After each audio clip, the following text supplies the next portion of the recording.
Povo de Atena, bem-vindos ao Podcast Sensei, podcast de Cavaleiros do Zodíaco. Hoje é dia de Soul of Gold. Brunão, você tá bem, Brunão? Tá gripado, né, Brunão? Fora a gripe, tá tudo tranquilo. É o inverno de Finbu, Brunão. Pois é, Xará, mas mesmo assim eu não costumo ficar gripado em inverno, não. É uma onda de gripe passando pelo Brasil agora, tem uma galera gripada por aí. Então, ouvintes, pelo amor de Deus, cuidado. Não fiquem gripados. Vacinem-se, né? Tem a vacina da gripe e tal. Isso.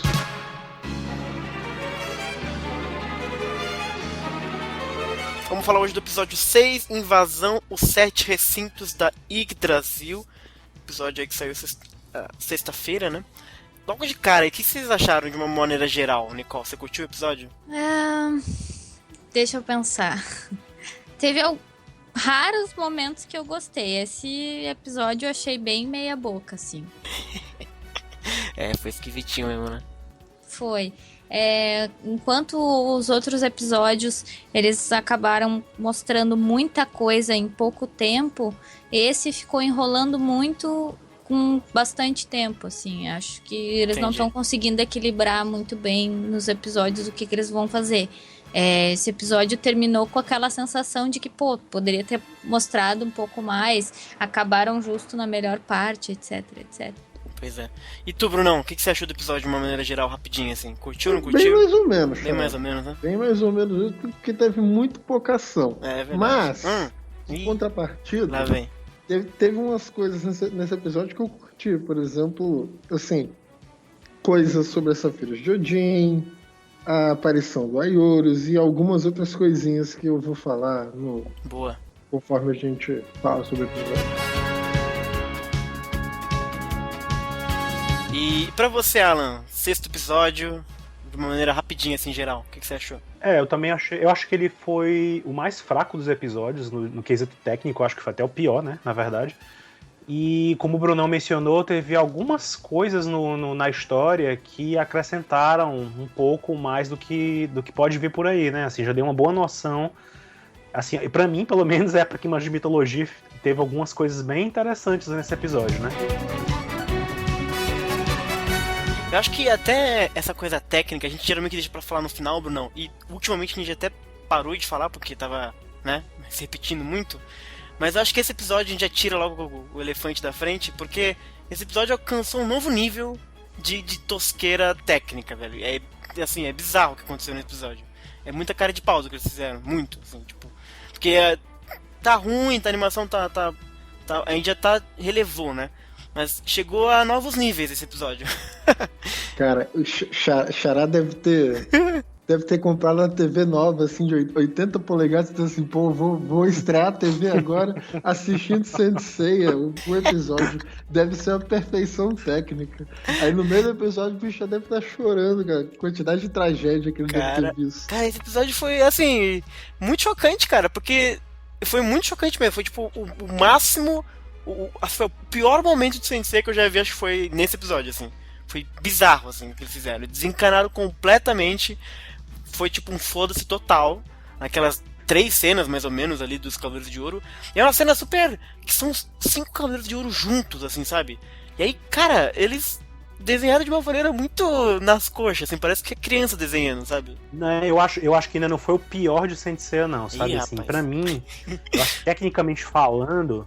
Eu acho que um dos piores episódios da história de Sensei, eu acho que é o daqueles, assim, que me veio à cabeça que eu fiquei chocado como fizeram mal feito, foi o do Ômega, em que eles, na segunda temporada, em que eles se reúnem, todos os cavaleiros se reúnem com a Athena pra entrar no Palácio da Palas, né? Aquele episódio que eles juntaram vários personagens ao mesmo tempo, aquele ficou terrível, aquele episódio. Eu lembro desse. Terrível. E foi a sensação que eu tive assistindo esse episódio.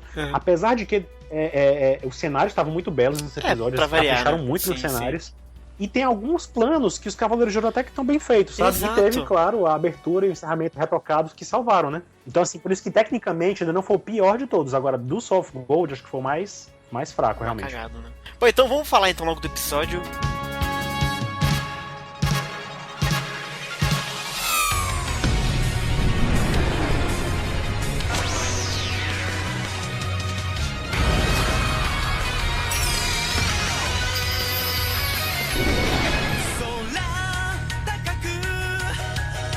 O O episódio começa, na verdade, com aquele previamente em Soul of Gold, explicando o que aconteceu e tal. E os Dourados, eles estão, logo que eles destruíram ali, o cristal da Yggdrasil, tá todo mundo impedido de entrar por uma série ali de soldados rasos, né? E o Mu já chega logo de cara usando a Starlight Extinction. Né, a gente vai ver como isso continua, mas o Mu tá super impaciente porque perdeu o Mir e tal. E tá todo mundo ali, né? O Ayori, a Qualife, o Shura, o Doku e o Aldebaran. E o Mu não podendo entrar porque tem essa galera dizendo que vai lutar, enfim, por Asgard e tal, né? A Leaf até tenta intervir, tentar raciocinar com ele, ser razoável, mas os caras não escutam. E eles só vão se afastar quando o Andreas interfere e diz que a Leaf tem razão, basicamente, que aquela luta não é deles, né? E ele explica, na verdade, que os God Warriors, né, os guerreiros deuses, eles vão lutar, fazer aquela luta direitinho, e que não precisa perder a vida ali, os soldados rasos. Aí que eles abrem direitinho e todo mundo entra no recinto, né? E é engraçado porque o Shura comenta que o Andreas talvez tenha um plano, né? Deve ter um esquema, tal, uma coisa, né? Alguma coisa pra ele estar tão seguro de si. E todo mundo entra. Eu achei legal a parte do Mu, assim, meio que... Agora eu já deixei a parte mais racional e agora eu vou partir pra ação mesmo, assim. Pelo menos eu entendi assim, né? E depois, ao longo do episódio, a gente vai vendo mais isso. Foi o que eu achei mais notável, assim, nessa parte. Eu achei curioso como a suposta morte do Milo, né? Abalou muito o Mu, né? Assim, ele ficou realmente chateado com o que aconteceu, né? Então, assim, foi o que mais chamou atenção realmente nesse comecinho aí. E isso e a questão do Andreas tá tão confiante, né? De que vai ganhar e chamar eles pra... Realmente convidou eles pra entrar, né?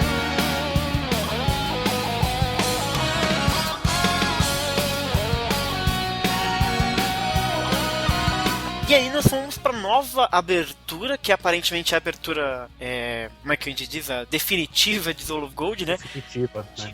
Bem bacana, né? Porque retocaram, né? Você até postou um fã que fez a comparação dos retoques que aconteceram das armaduras divinas. Ficou bem bacana isso, né? E tem duas coisas na abertura que meio que me deixaram mais ou menos assim.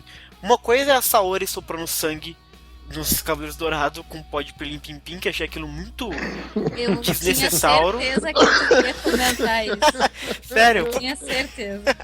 É porque eu acho muito... Eu não queria que a Tene interferisse muito, cara. Um dia tu reclama porque ela chora na armadura e que tu quer sangue. Daí no outro dia tem sangue e tu não gosta. Eu não tô entendendo, cara. Ah, mas a abertura é muito difícil de te agradar. Não, mas a abertura, aquilo lá é muito figurativo, porque não aconteceu aquilo, né? O que aconteceu foi ela chorando. Mas, enfim. Pois é. Mas eu achei... Eu não sei, eu não queria que a Saori interferisse. É bem figurativo, é só pra mostrar o elo que é necessário ter com a Athena pra que as armaduras mudem, né? Pois é. E tem uma citação muito clara e evidente a Pegasus Fantasy. Isso eu achei muito legal. Isso eu achei bem bacana, cara.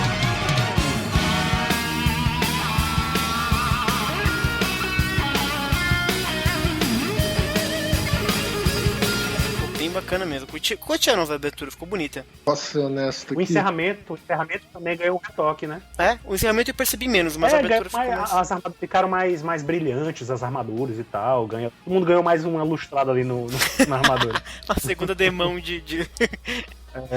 Diga, Brunão. Posso ser honesto aqui? Chegou na hora da abertura, eu avancei uns 2 minutos pra frente. Você nem viu.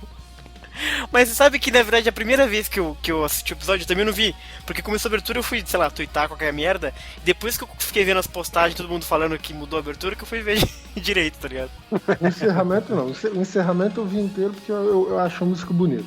Não é palavra, não. Qual é a sua, cara? Muita musiquinha... É bonita mesmo. Ela é bonita, mas ela é muito genérica, sei lá. Mais bonita que a abertura. Essa abertura ela ficou meio mal feita. Então a gente volta pro episódio e os guerreiros deuses estão reunidos naquela salinha do Andreas, né? Naquele lugar de cristal meio bizarro lá que ele tá. E comentam que os dourados estão lá. O Andrés fala pra eles, na verdade, que os dourados estão ali. Esse é um momento importante do episódio, hein, pessoal. Eles estão ali. Rapaz, o Andrés é muito malandro, cara. Exato, total, cara. Ele é muito ardiloso, Brunão. O Andrés, ele constrói toda uma ficção Isso! pra se assegurar de que todos os guerreiros deles vão lutar até o fim com os... Porque ele explica basicamente assim, ele explica que os dourados estão ali com a Lífia pra destruir a Yggdrasil, né? Ele deixa claro que a Yggdrasil é pra enriquecer a Terra de Asgard, pra deixar tudo maravilhoso. E aí ele diz que a Athena quer dominar tudo que tem na Terra e pede pra eles olharem para o Sol, né? Que é a projeção que tem num daqueles cristais e tá mostrando o grande eclipse. Aí ele explica, ó a loucura do André, ele explica que aquilo é a mão do Hades, né? Que é o deus do submundo, junto com a Athena, e fala que Hades está segurando o poder da Yggdrasil com um grande eclipse, tá? Né? Suppressing, não sei como é que ficou em português porque eu não li a legenda, mas que tá basicamente não deixando ela crescer com aquilo. Tá suprimindo. Isso, diminuindo, né? E aí ele diz ainda, pelo menos na tradução que eu vi, que o Hades reviveu os dourados como Einherjar para atacar Asgard. E aí ele anuncia que é essa batalha final, que é o Ragnarok, pra convencer mesmo, né? E a teoria, ela é tão absurda, porque só pode ser isso, né, Bruno? Ele tá realmente muito ardiloso, é um ardil total dele, né?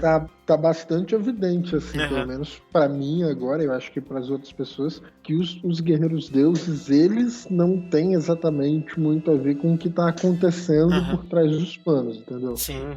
Tanto que o próprio Andrés, de certa forma, ele precisa esconder, entre aspas, as armaduras de ouro naquela câmara que fica atrás do trono dele. Pois é, mas é curioso, né? Porque a primeira coisa que eu pensei, nossa, ele tá alucinando loucamente. E aí depois que eu comecei, não, é óbvio que ele tá fingindo. E ele tá realmente um plano maligno dele, total, velho. Eu acho isso, narrativamente, Xará, muito bom. Sim, é muito legal, acho cara. Seria, tipo, muito pior se a gente descobrisse isso lá no fim, tá ligado? Sim, sim. Acho muito mais legal mostrar isso agora. E isso diz pra gente, eu acho que mais uma coisa, um dos antagonistas dessa história, com certeza é o Andrés. Só que é capaz de existir mais um antagonista ainda, porque a gente ainda não sabe qual é a da entidade que tá possuindo ali. Então, subitamente tá aberto esse mistério agora pra gente responder. Quantos são os antagonistas nesse anime? A gente já conhece um deles, que é o Andrés. Será que vai ter mais? Eu tô junto com você, eu acho que tem mais aí nesse bololô. E depois, mais tarde, eu acho que tem um motivo pelo qual a gente acha isso, né?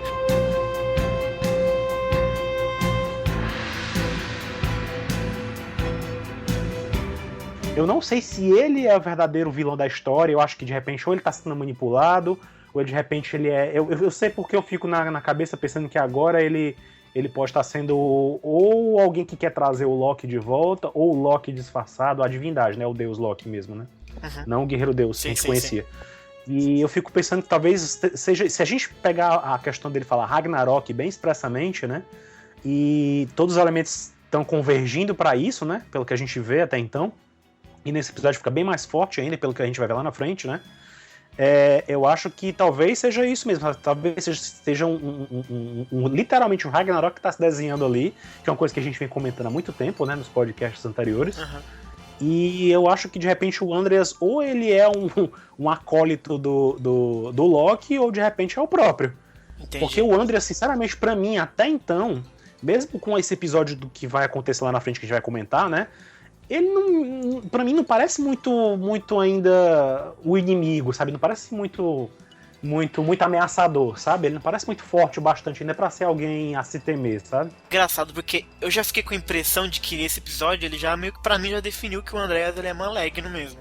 Assim, que ele pode não ser o único. Ele é, com certeza ele é. Mas ele é muito ardiloso. Essa que é a questão. Porque essa trama toda de Hades com a Athena, tipo, ele é muito insano de inventar isso, tá ligado? E pra convencer todo mundo. Tipo, não é algo que só um manipulado faria, por exemplo. Ele também tem o seu interesse ali, com certeza, entendeu? Com certeza. Né? Não, com certeza. Mas assim, eu não sei até que ponto o que ele tá fazendo é como os espectros. Os espectros na saga de Hades, eles agiam e eles eram os antagonistas, né? Você vê os espectros na saga de Hades, eles eram os malvadões, né? Só que eles estavam agindo manipulados pelo Hades também, né? Sim. Até é bem emblemática a cena em que o Shaka mata os espectros, né?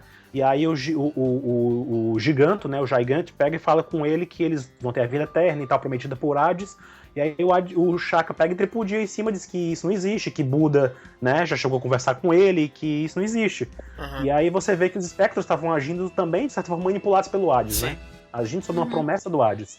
Então, assim, de repente o Andreas deve estar agindo, com certeza ele é ardiloso, ele é o malvadão da história, mas ele deve estar agindo ou para um mal maior, ou ele está escondendo um mal maior, ele está sendo enganado também por esse mal, entendeu? Um detalhe só.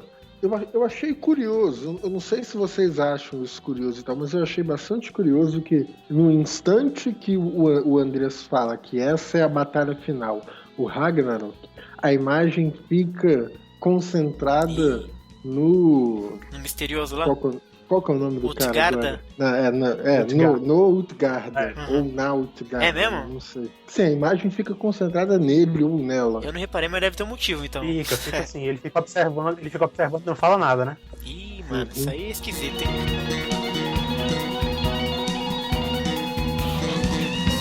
E aí, depois da explicação, aí ele finalmente abre a mão e ele apresenta aquilo que a gente já tinha comentado, que são as safiras de Odin, né?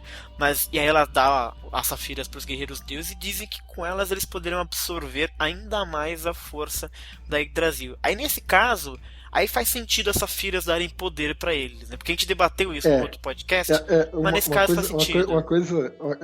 Foi uma das coisas que eu achei engraçado, um pequeno retconzinho, né? Porque desde a época que passou a primeira saga de Asgard, o pessoal ficava se perguntando se as safiras de Odin davam poderes pros cavaleiros, pros guerreiros deuses ou não. E aqui fica muito claro que essas novas safiras de Odin dão poderes pros guerreiros deuses. Só que essas novas sim. As novas sim. Só que a gente não tem definido ainda exatamente, com precisão, qual que é a diferença entre aquelas safiras de Odin antigas e essas. Essas parecem mesmo assim artificiais. Sim, exato. Com certeza, mas exatamente. Fora isso, e elas estão realmente conectadas com o Yggdrasil, né? Porque assim, as antigas, o que a gente entendia é que elas vinham de fábrica, vamos por assim, elas vinham com as armaduras já, né? E essas aqui, elas foram criadas sugando a vitalidade do pessoal ali, né? Então faz sentido que elas deem realmente mais poder mesmo. Pois é, e as antigas, elas basicamente serviam pra selar o traje divino de Odin, né? A robe divina de Odin. Isso, exato.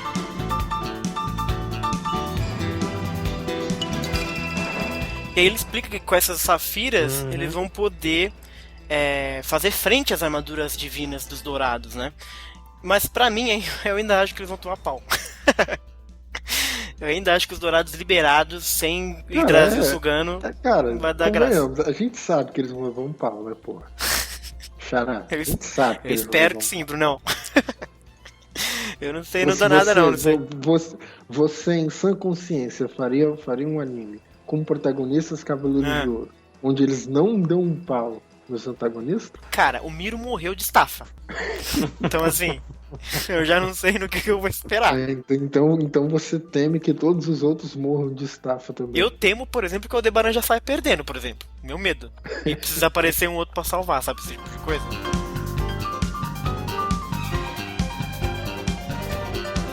Nessa cena aí, o Andreas, logo em seguida, né, quando ele fala com o Frode, né, ele deixa bem claro que as armaduras divinas, elas sobrecarregam, né, os corpos dos Cavaleiros de Ouro.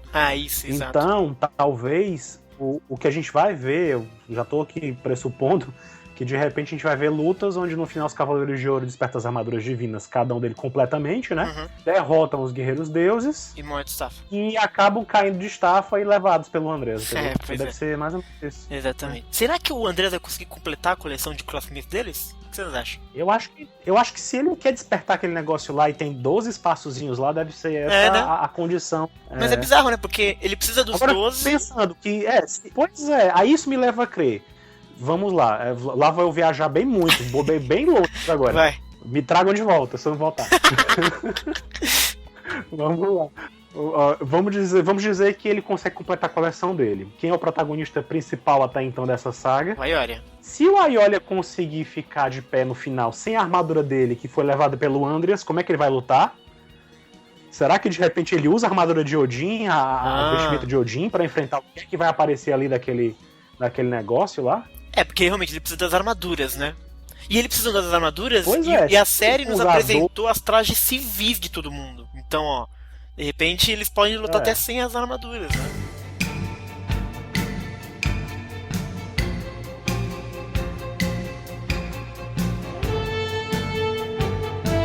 Pois é, porque, assim, aparentemente pra sair o bichão do meio precisa das 12. Então, assim, tem que acontecer, ou as duas coisas têm que acontecer, entendeu? Tipo, ou alguém sobra pra vencer a árvore, e aí o bichão não aparece, a gente não vê o que é aquilo que tá brotando no Yggdrasil, ou ele captura realmente os 12, e aí a gente vê quem que é, só que aí não sei quem que vai lutar pra, né, matar o último bichão, o último final boss. É curioso, né, isso. Vamos ver o que eles vão fazer, o que eles vão arranjar aí. E aí, como você disse, né, ele dá essa fita, todo mundo fica feliz, ficou forte pra caralho, e ele manda a galera se prontificar lá onde eles precisam ficar, e o Freud fica pra conversar lá com o Andreas, né, pergunta justamente por que ele não matou já no inverno de Fimbul, e ele explica tudo isso, que ele queria dar uma olhada no poder das armaduras divinas pra ver, e agora ele tem certeza que com aquela safira eles vão se dar super bem. E aí o Freud comenta, finalmente, que... né, são 2 morreram, tem mais 10, mas tem um deles que não apareceu ainda. Aí que o Andreas responde que ele já havia encontrado, e é nesse momento que a gente vai pro retconzinho. O cabelo do Andreas dá aquela balançadinha, parece uma cicatriz no olho dele, né? E aí a gente volta um pouco pra falar desse retcon.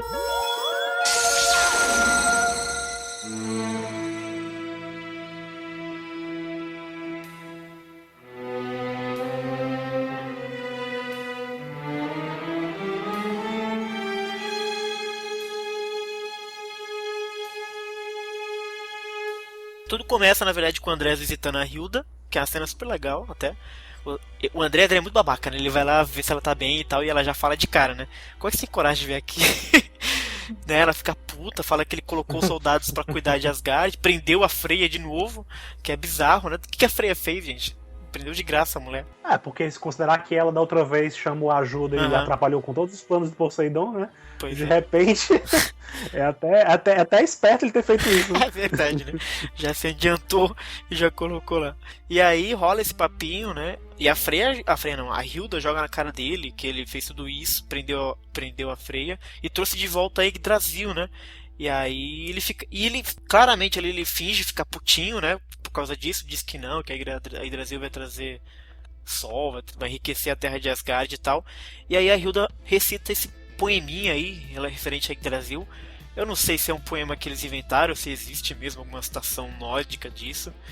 Eu acho que não é uma citação. Eu acho né? que eu também acho que a não. Hilda sabe disso porque ela é a representante original, digamos assim. O que esse poeminha, essa citação, enfim, sobre Yggdrasil basicamente diz, né? É que a árvore, a Yggdrasil, ela tem raiz fundo na terra, né? E que carrega um fruto que vai trazer a destruição para... Enfim, é basicamente um mau agouro, né? Já perceba aquela imagem do fruto proibido, tem uma... Deram uma misturada aí. Olha lá. Evidente de mitologia nórdica com mitologia cristã. Que loucura. E é curioso porque ela fala essa passagem, né? E o Andreas, que até então tava se fingindo de... Não, mas a Yggdrasil vai fazer... Você percebe claramente que ele faz uma cara meio tipo... Puta, ela tá sacando, tá ligado? Então ele com certeza deve manjar da parada, não é que... Sair. Ainda manda os soldados não deixar ela sair, né? Exatamente. Não deixa ela fazer nada e tal.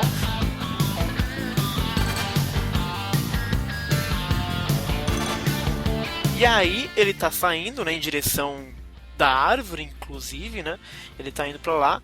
E aí ele percebe que alguém tá seguindo ele. E quando ele pede pra se revelar, pra falar com ele e tal, vira a câmera assim, pumba! Aparece o nosso amiguinho Aioros, pessoal. Eu confesso que nesse momento eu dei um soquinho no ar, assim.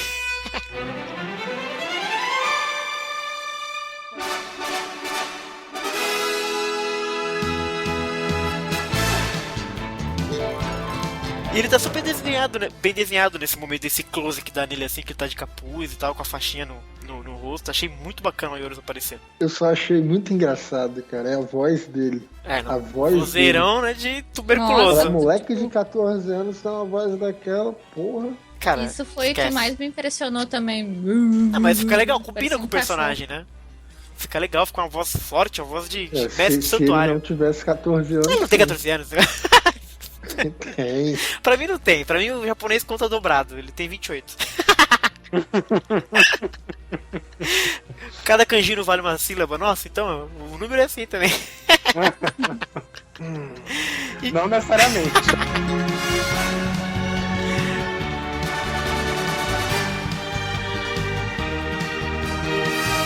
E aí, enfim, o Ayorus, ele quer saber da árvore gigante, né? Ele tá lá e tal. Ele quer saber o que tá rolando e tal.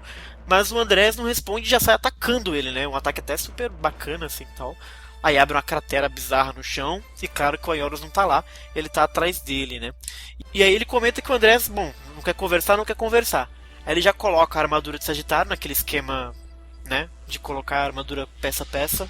Enfim, aí ele coloca a armadura de Sagitário, né, naquele esquema. Achei até bonito, não achei ruim não. Eu achei até inclusive que até esse momento do episódio tava nível Soul of Gold aceitabilíssimo, assim, de animação, tava ok. Não, fala sério, as asas do Sagitário estavam super mal desenhadas nessa cena. Não, tava mal desenhado, mas horrível, tava nível de Soul of Gold. É que depois eles alcançaram um novo nível.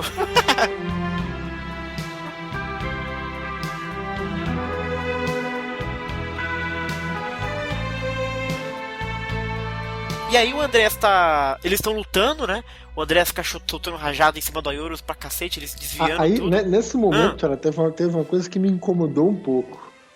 Quer ver? O Andrés solta o primeiro rajadão dele e causa uma explosão.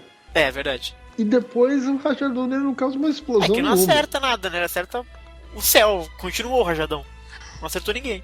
Não, mas depois, por exemplo, depois ele acerta o rajadão dele lá no Ayorus e não causa explosão nenhuma. É outro poder dele. Isso me incomoda demais, assim, falta, sei lá, coerência pra técnica. Eu fiquei um pouco, sei lá, eu fiquei um pouco frustrado com essa luta toda, sabe, assim, deles. Eu esperava um pouco mais de efeito, de luta e tal, Tá certo que eu esperava que ele caísse no braço, literalmente, com o Ayorus, mas eu esperava que fosse visualmente um pouco mais inovador do que foi. Você pega o Durval no filme da Batalha dos Deuses, né? Que ele era o vilão da história, né? Era o Andreas da história lá, né? A forma como ele luta com os Cavaleiros de Bronze no filme lá é muito legal. Sim. Assim, é super diferente também. Visual, a coisa toda, aquele golpe que ele dá. Pois é, eu esperava algo um pouco mais inovador nessa luta aí, não ele soltando raio e explodindo coisas. Vocês têm muita fé, gente. E usando a graminha dele lá, as raízes. A graminha dele. Mas é bacana que no começo da batalha, né, ele tá lá desviando, o Ayorus desviando das rajadinhas do Andrés, aí ele sente aquele peteleco psíquico também e ele percebe que todos os dourados foram revividos, né? E é legal essa parte, aliás, é muito importante, porque a gente percebe duas coisas, que ele foi o primeiro a ser revivido, depois veio os outros, né, aparentemente, e aquilo, ele pergunta pro Andrés se ele tinha a ver com aquilo, se foi ele que fez aquilo, né? E o Andrés responde que como ele vai morrer, basicamente, ele não precisa saber. Ou seja, o Andrés sabe das coisas, ele sabe, e aparentemente ele estava por trás disso, não necessariamente ele que fez, mas a gente debateu em outros podcasts que de repente podia ser uma ocasião que ele tá aproveitando, mas aparentemente não, ele realmente sabia desde o começo, né? Além disso, Xará, tem um momento nesse episódio onde vão aparecer outros personagens completamente secundários pra saga, revividos e com as marcas de Einherjar no corpo. E aí a luta segue, basicamente. Aí o Ayorus... Cara, é bizarro essa cena, sério. Ele tira 4 flechas, não sei da onde. Eu achei muito feia essa cena, cara. Ele 4 flechas na mão. Aí ele atira, as 4 flechas viram 20. Porque sim. E aí param na raiz da Yggdrasil e tal.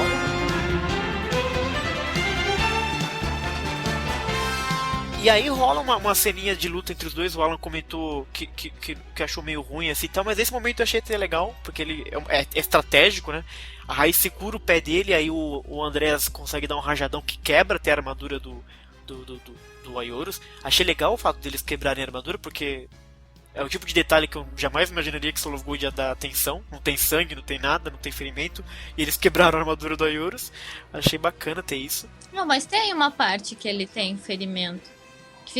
O Aiorus fica escorrendo Então, o sangue do braço sim. dele. Então, o Aiorus sim, mas é o tipo de coisa que até agora não rolou, entendeu? Por isso que eu achei curioso agora eles terem prestado atenção nisso.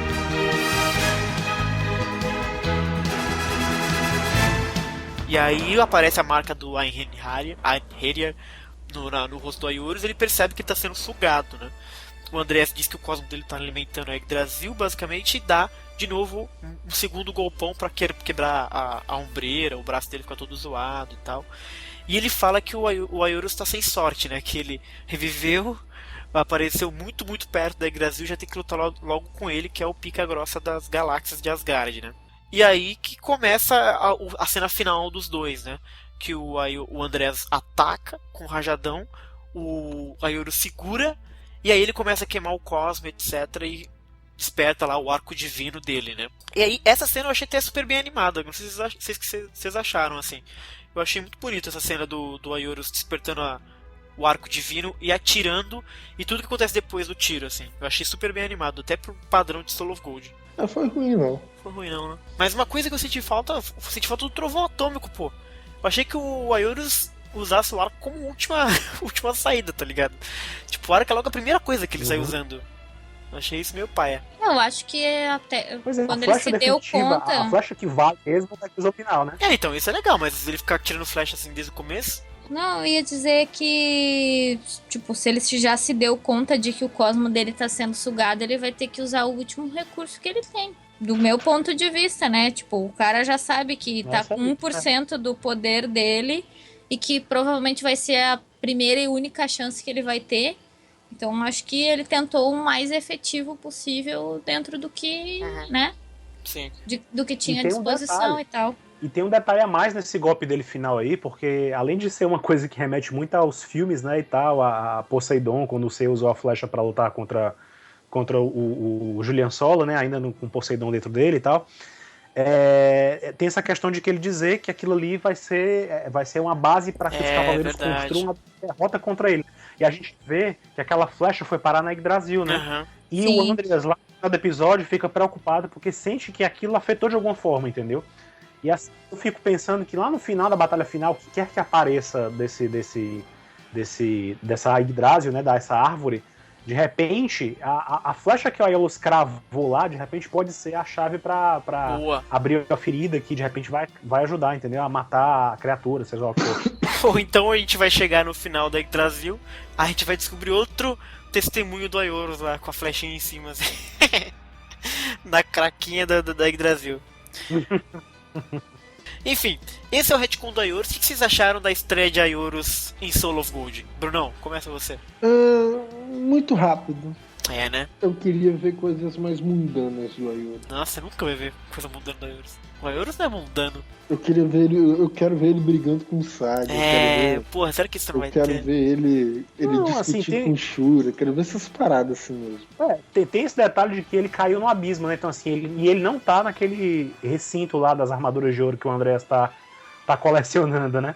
Então, assim, é capaz de a gente ainda ver ele por lá, entendeu? Só que como ele tá muito perto da Yggdrasil, se ele estiver por lá, ele tá só o pó, né? Lá embaixo, enfraquecido. Então, alguém deve encontrar ele e deve ajudar ele a se erguer, sei lá, porque eu não acredito que deve ter muito. Não, com certeza não, mas eu acho que ele realmente não apareceu até agora porque ele tava muito perto da Yggdrasil e tava sugando, mas agora que eles destruíram as raízes, de repente ele já pode começar a aparecer um pouco mais na cronologia correta, né? Caralho, será que a gente já viu o Aiorus na cronologia correta? Porque isso ainda foi um retcon. Porque isso ainda foi no passado. Eu já digo o seguinte, se o Aiorus não aparecer na cronologia correta e não rolar um pega pra capar entre ele e o Saga, vai rolar protesto aqui.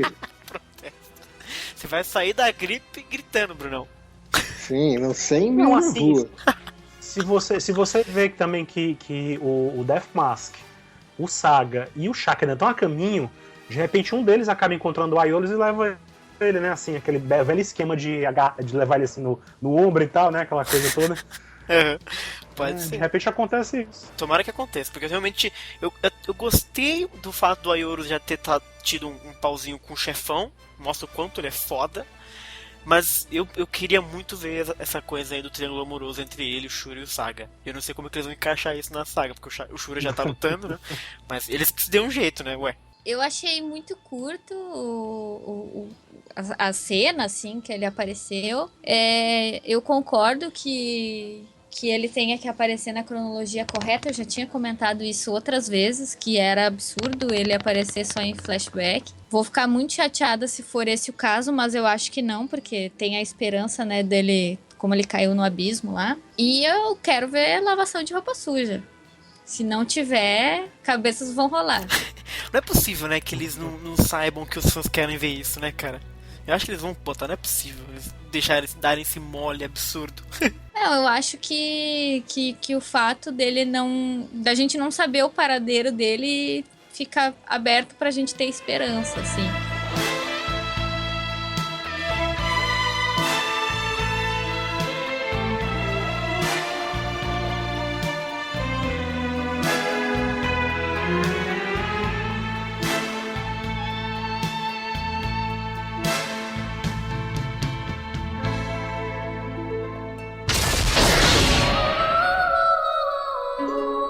Voltando pro episódio, acaba esse retcon. Na verdade, o André estava conversando justamente com o Frod, né? Lá no começo, depois a gente fala um pouquinho mais sobre o restante dessa cena.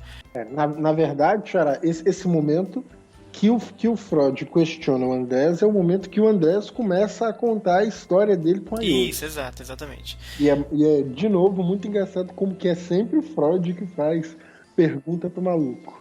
É um insubordinado, já falei. O Frod vai ser o primeiro a manjar que tem uma parada muito errada acontecendo. Sabe o que é engraçado? Porque lembra, Alan, daquele spoiler errado que a gente leu aqui e reagiu super mal? Sim, que dizia justamente que o Frod ia, enfim, enfrentar e descobrir. Eu achei que quando eu vi essa cena, eu falei, nossa, parece muito aquilo que tava no spoiler, entendeu? Pois então, né? realmente. É verdade, é verdade.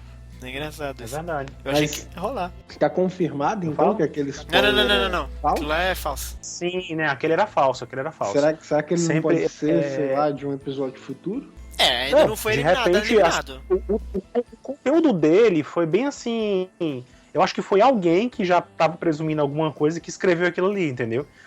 Eu acho que é uma coisa que é bem possível de acontecer, realmente, entendeu? Quando os guerreiros deuses começarem a cair, de repente, o Andrés vai fazer... Vai deixar claro, né, pros que sobrarem, de repente, o Frode, né? Que o que ele tava esperando era só isso mesmo, que os guerreiros deuses servissem de bucho de canhão e aí quem ficar em pé por último vai se voltar contra o Andrés, né?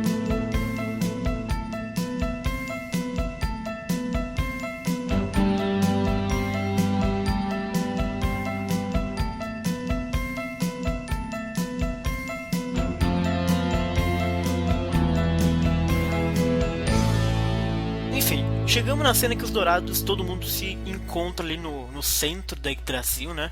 Tá lá o Mu, o Ayori, o Shura, o Aldebaran, o Doko e a Lífia, né? E aí chegamos no momento mais horroroso do episódio.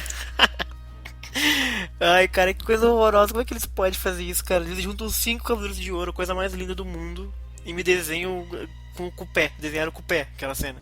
O Aldebaran tá feio demais. Cara, o Doko tá muito esquisito, velho. Tem muitos momentos. Tem muitos momentos feios ali. Quando o Aiolia tá chegando ainda com o Shura, você vê que a ombreira do Shura tá cortada, faltando um pedaço dela. E o rosto do Aiolia tá fino. E o corpão dele tá grande, o rosto tá fino. Tá bizarro, mano. Essa cena é muito chocante, assim. Esse é o tipo de coisa que eu falei até pro Bruno no Twitter. Esse é o tipo de cena que se não vier retocado no Blu-ray, cara, é ligar pro Procon e reclamar, velho. Porque é um achaque, velho. É um absurdo, sério. Isso não pode acontecer em lugar nenhum. Mas enfim, eles se encontram no centro da Brasil, todo mundo se apresenta ali, né? Porque a Lífia só conhece o Mu e o Aioria, basicamente. Todo mundo se apresenta.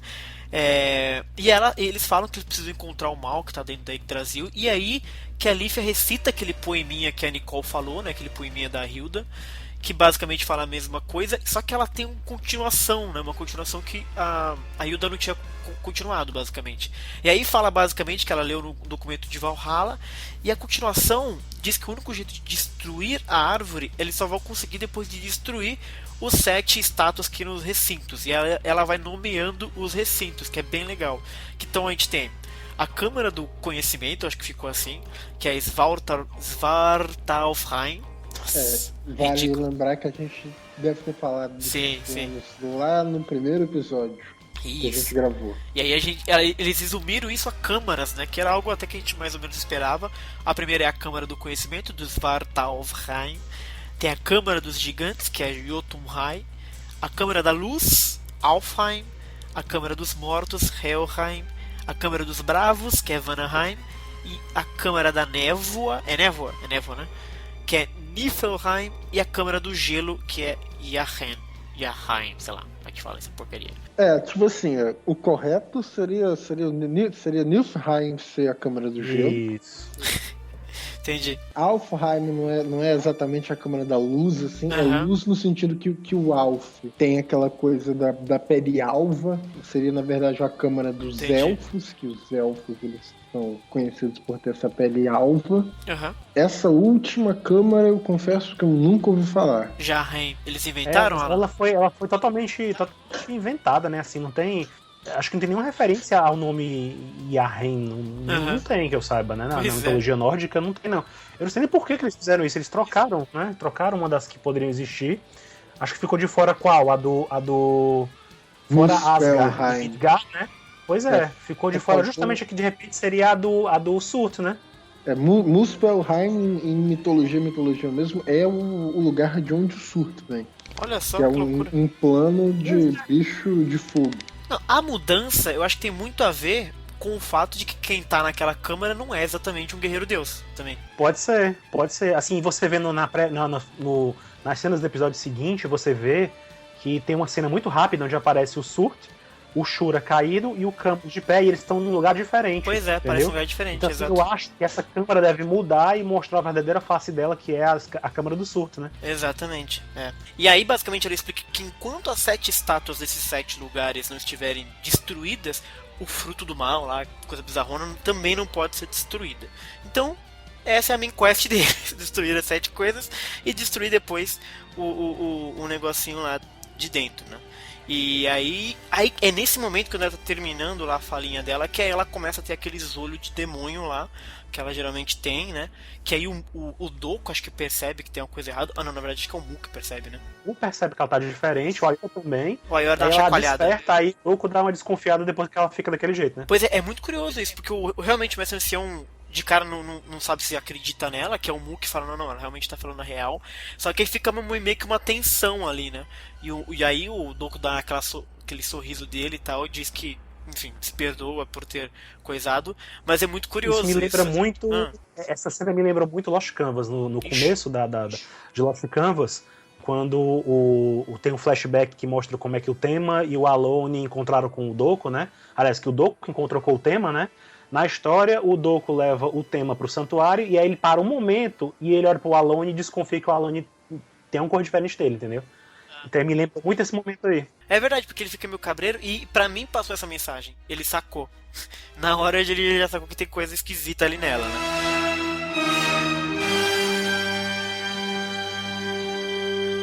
E aí, basicamente, o Ayora pede pra ele ir embora, porque dali pra frente é só porradaria, o bicho vai pegar, sangue vai rolar, cabeças vão, né? Não é o lugar pra ela ficar ali, né? Porque vai ser perigoso, etc. E aí, todo mundo dá as mãos ali, vamos lá, tudo por um por todos, e saem correndo de asa aberta. Achei muito bizarro eles correndo assim, cara, é muito esquisito. É porque esse negócio de... muita gente não saca, mas assim, essa história deles correrem com os braços abertos, né? Foi uma coisa que o Araki inventou, né? Quando o Araki fez um anime, que era, acho que não me engano, foi a Ashita no Joe. Quando ele fez esse anime, tinha uma coisa pra dar a sensação de movimento. Ele fazia essa coisa de colocar o rosto do personagem em destaque, os braços pra trás, e aí ficava movendo só a parte do fundo da cena, né? E o rosto ficava meio que firme. Então essa técnica de correr com os braços arqueados e tal, foi uma coisa que meio que o Araki inseriu em Saint Seiya, né? No mangá não tem aquele tipo de coisa. Então, assim, é uma coisa que tem no anime, entendeu? Então, assim, ficou meio que marcado. Então, toda vez que eles querem mostrar os cavaleiros correndo, bota eles com o braço aberto pra dar uma sensação de... Até pra dar uma aerodinâmica maior, né? Pra eles saírem correndo mais. Entendeu? Meu Deus. Esse é o sentido da coisa. É que, se bem animado, até fica legal. Porque eu lembro que em Hades tinha uns momentos assim. E aí, não era tão bizarro. Mas, realmente, em Soul of Gold, ficou meio esquisito, assim.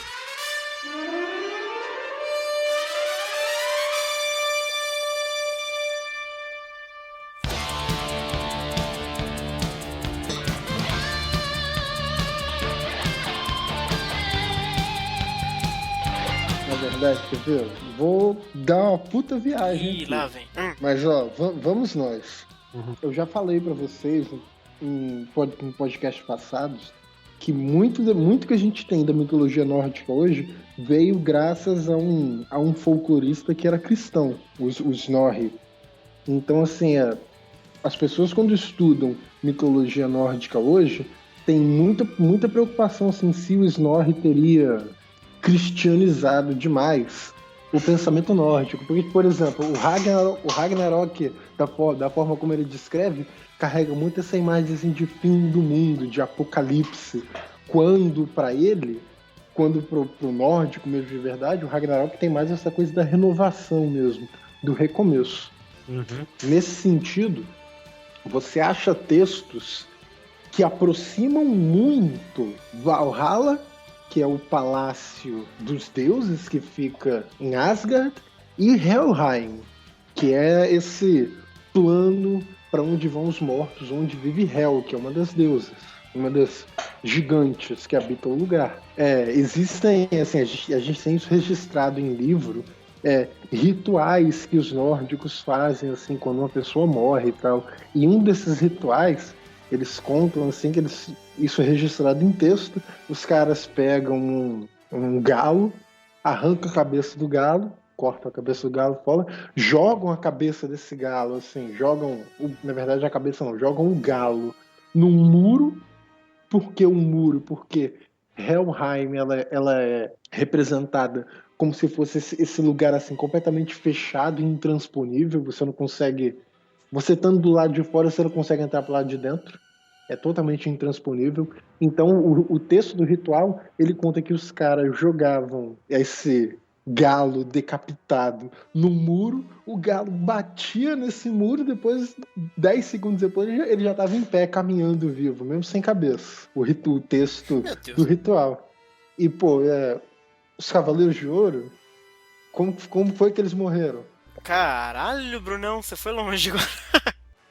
Então, tipo assim, é claro que a gente não pode esperar que o pessoal que tá fazendo pesquisa de Soul of Gold, que ele vá fazer uma coisa nórdica pura mesmo. Uhum. Com o menos possível de influência de outras fontes. Mas é muito sintomático, primeiro, que a Lífia tenha ido para esse plano do Helheim, ela foi direto para lá. Segundo, o pessoal que está ressuscitando lá está ressuscitando com as marcas de Eisenhower no corpo. E terceiro, foi o Doko para lá. Exatamente o Doko. Eu não acho que foi, tipo assim, aleatório, tá ligado? Sim, sim. Assim, foi um Cavaleiro de Ouro pra qualquer canto. Eu não acho que foi aleatório. Acho que o Doko foi pra lá porque ele tá manjando que tem alguma coisa acontecendo lá, tá ligado? Eu também achei isso aí, viu? Essa coisa das escadas, né, que levam às diferentes salas, né, as diferentes câmaras, recintos e tal. De repente, a Yggdrasil, ela vai manipulando aquilo, né, assim, de repente é uma coisa que vai sendo muito... Porque só isso pra explicar o fato da Lífia ter saído um pouco tempo depois do Cavaleiro de Ouro, ter chegado primeiro lá, e o Doko ter chegado depois. Isso é bizarro. Pois faz sentido. Se for assim, entendeu? Que vai mudando, né? Até porque sem saber, é engraçado porque o que acontece sem saber, basicamente a Ioria chega em Vanaheim, que é a câmara do Frode. O Aldebaran chega na câmara do Jotunheim, que é do Hércules, que é o grandão mesmo, né? O Mu... Eu vou falar depois que o Mu é muito genial. E aí o Doko, ele acaba... a Lífia, na verdade, nesse momento, ela finge que vai embora e... dá 2 segundos nela, ela muda de ideia e volta, sai andando e chega nessa câmara do Helheim, que já tinha nos apresentado antes, né? Que tem aquele sarcófago gigante. E essa cena é super interessante, Brunão. Né, Brunão? Essa cena é muito interessante porque ela chega lá e a impressão que eu tive é que ela teve uma lembrança ali, né? E de um símbolo que aparece claramente no chão, parece muito uma mandala. Sabe aquelas coisas de você colocar e fazer magia negra e botar no chão, bizarra? E você tem ali, mas tanto é isso porque tem uma estrela de 5 pontas e tem os 12 símbolos do zodíaco em redor. Mas é curioso porque eu olhei bem de perto e você consegue ver algumas inscrições em grego num daqueles círculos ali. Tem 2 coisas bem distintas ali naquela imagem também, que são 2 lobos, né? 2 o quê? São 2 lobos que dá pra ver naquela imagem. Eu não consegui ver, eu sabia que era o mesmo padrão da marca do Einherjar, mas eu não sabia o que era. Pois é, de um lado tem a Lua e de outro lado tem o Sol, por assim dizer, né? Então, assim, aquilo pra mim foi muito emblemático, não é, Brunão? Então, a impressão que eu tive é, alguém fez uma magia negra pra trazer... Aquela é a magia negra pra trazer os Cavaleiros de Ouro, né? Parece que sim. E aí ela se vê naquele orbe, né? Parece que ela tá segurando um cristal. E ela se vê de capuz com aquele olho do demônio lá, do maligno, né? Então, pra mim, ficou a impressão de que ela é a entidade que fez aquela magia ali, né, que botou no chão aquela mandala da magia negra pra ressuscitar os dourados. E aparentemente ela não sabia disso, né? Mas essa referência do lobo, da lua e do sol não tinha pego. Você vê os 12 signos, claramente assim, os 12 signos. Se você tiver o episódio em alta resolução, fica até melhor de ver do que acho que o print screen que eu fiz, não sei se ficou tão claro, que eu coloquei lá no site, na minha página no Facebook, né? E assim, no screenshot que eu fiz na época, não sei se ficou tão claro, mas se você pegar em alta resolução, você vê bem claramente essa mandala, né, como você falou, que é como um pentagrama no centro, né? Ela tá rodeada dos 12 símbolos do zodíaco, né? E bem no desenho mesmo, você vê um lobo de um lado e um lobo de outro, e aí você vê que um tá perseguindo a lua e o outro tá perseguindo outra estrela, que parece o sol, entendeu? Isso é muito emblemático, entendeu? Porque isso aí é uma imagem daqueles lobos, né, da mitologia nórdica, que estão perseguindo o sol e a lua. Ah, tem isso na mitologia? Gente, que legal. É Skoll e Hati. São os dois lobos que demarcam o início do Ragnarok, né? Olha só. Porque assim, quando diz o Ragnarok que quando os dois alcançarem a lua e o sol, que eles vivem perseguindo a lua e o sol e nunca conseguem alcançar, né? E quando eles alcançam a lua e o sol, é o início do Ragnarok. É um dos marcos do início do Ragnarok, né? Que doido, mano. Que loucura. Então, assim, por isso que casa muito com o que o Andreas falou de ter a ver com Ragnarok, aquela coisa toda, né? E ao mesmo tempo, você vê... Aí eu fiquei em dúvida realmente se aquilo que a Lífia tá fazendo, o que ela é, a criatura que tá... Né, se for Hel mesmo, se de repente ela é a entidade, né, do submundo que trouxe os Cavaleiros de Ouro de volta com a intenção, será que ela tá fazendo isso com o intuito de combater o que tá vindo aí da Yggdrasil, ou ela faz parte do esquema, entendeu? Sim. Porque a Hel, se eu não me engano, no Ragnarok, ela fica do lado, assim, quando acontece o Ragnarok, o Bruno pode até me corrigir ou complementar e tal, quando o Ragnarok começa na mitologia nórdica, né, existem dois lados, né? Existe o lado que ficou Odin e os deuses lá, os deuses nórdicos e tal, e o outro lado, que é o Loki e os monstros, né? Outros monstros e tal. E a Hel, se eu não me engano, ela tá do lado do Loki, né?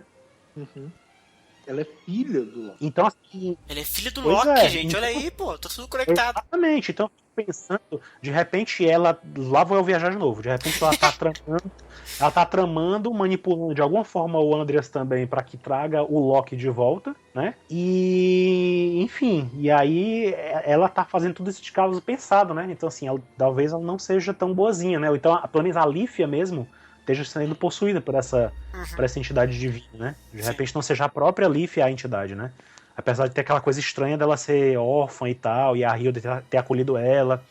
Por outro lado, a Hilda confia nela, né? Pra salvar a Asgard, porque, então assim, eu não sei. O que acontece é o seguinte, isso levanta algumas dúvidas. Primeira, quem que fez aquilo aparentemente é a entidade da Lífia, que parece que é a Hela, tá? Mas assim, teoricamente os dourados estão ali do bem. Então, parece que quem fez aquilo fez pra ajudar, entendeu? Um lado que teoricamente é pra ser ajudado. Mas como que essa pessoa sabia que os 12 dourados morreram, por exemplo? Porque é muito específico isso. Você vive os 12 cavaleiros dourados. Tipo, é muito... Se ela é uma entidade que também governa a morte, né? Que assim, assim a gente percebe que não só Hades, não só Thanatos, ou seja, a gente vê, isso até em Ômega também fica mais expresso, questão do tempo, que não é só Cronos, não é só Saturno, enfim. Como você vê que tem deuses que exercem influência sobre as coisas, né, sobre os elementos, e em várias mitologias diversas, né? E assim, de repente, ela tinha esse conhecimento, né? E ela não, talvez ela não tenha o próprio corpo ainda, não seja uma entidade corpórea que de repente precisa de um corpo de outra pessoa para se manifestar, né? Mas ela sabe, né? Abstratamente ela tá no ar ali, ela sabe o que aconteceu lá no mundo dos mortos, né? Ela sabe o que está acontecendo. E aí, de repente, ela vê a oportunidade de, opa, esses caras aqui podem ser o que eu preciso pra trazer, pra estipular o Ragnarok, pra fazer a coisa acontecer, né? Caraca, mas é muito louco. E de repente, o Andreas já sabia disso. Então, o Andreas pode ser... Se o Andreas sabia que os Cavaleiros de Ouro estavam de volta, e ele sabe que as armaduras de ouro são necessárias pra fazer o alimento pra aquele ser maligno voltar, de repente, eu tô achando que a Lífia pode ser a vilã também na história, né? Sim, então, sim. Não, porque isso explica. Porque eu acho que assim... Mas... Porque a pergunta que eu fiz era por que ele fez isso se era pra ajudar, mas na verdade, de acordo com o Andreas disse, era tudo um plano justamente pra alimentar Yggdrasil, né? Então não é exatamente pra ajudar, não.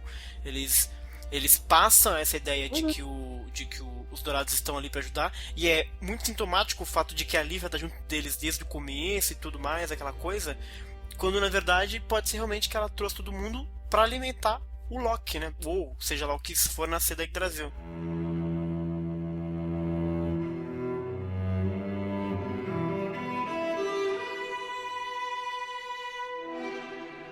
Mas aí, o problema não, mas a complicação, no caso, é a confiança que a Hilda tem na Lífia, né?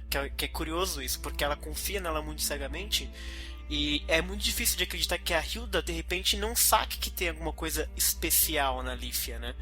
Porque o que parece que essa coisa especial da Lífia é algo maligno, assim, meio do mal. E a Hilda, sabe, patrocinar isso, ser a pessoa que banca isso, né? É esquisito isso. Tá, mas se a gente for vamos por esse raciocínio, se você seguir esse raciocínio que eu criei aqui, né?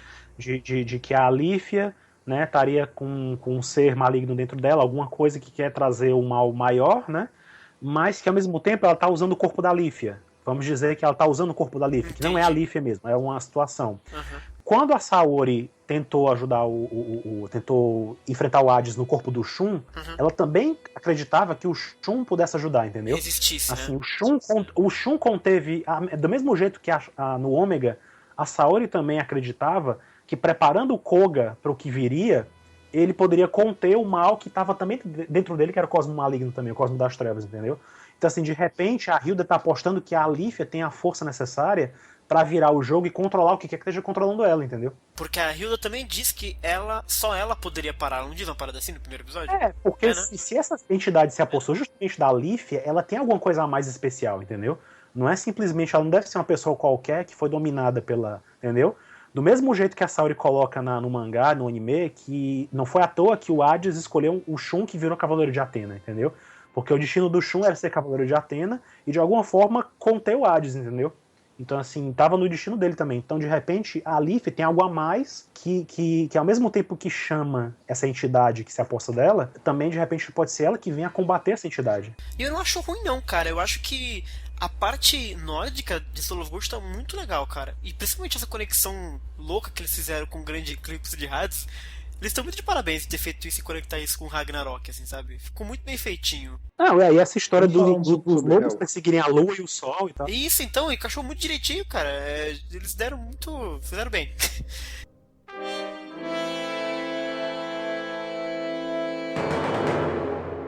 Vamos falar um pouco sobre Hel. Manda ver, Bruno. Quem que é a Hel?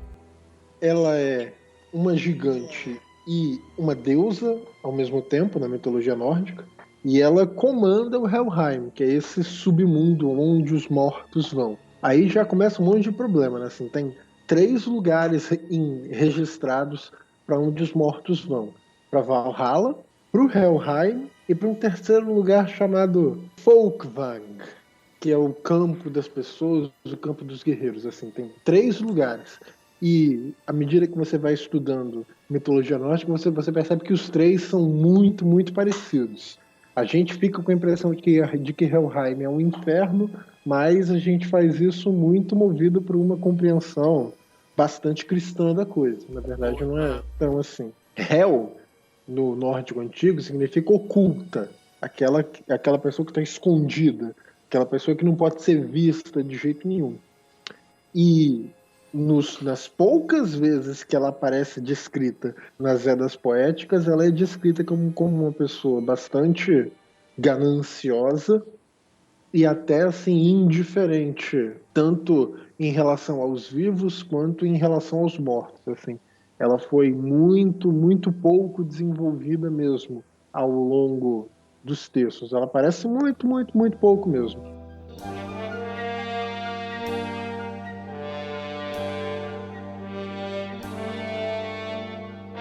uma coisa curiosa de perceber é que, gramaticalmente falando, Hel é feminina.